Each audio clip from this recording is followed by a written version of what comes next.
हमारे कृष्ण भोजपुरी चैनल में आप सभी भोजपुरी का बहुत बहुत स्वागत करत बानी।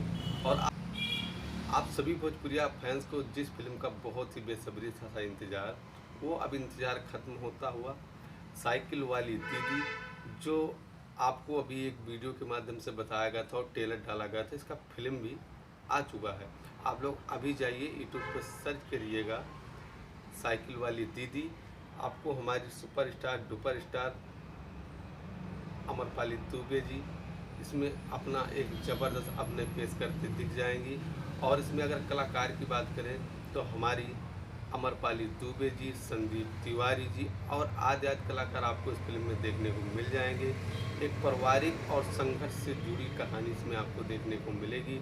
आप सभी अपने परिवार के साथ इस फिल्म को बैठकर देख सकते हैं। ज़बरदस्त फिल्म होने वाली है। आप लोग इस फिल्म को देखना ना भूलें और अपना भोजपुरिया प्यार दुलार देना भी बिल्कुल भी ना भूलें। जय भोजपुरी। फिर मिलते हैं एक नई भोजपुरी फिल्म के साथ। और अगर आप सभी ने हमारा चैनल अभी तक नहीं सब्सक्राइब किया है तो कर लीजिएगा। जय भोजपुरी।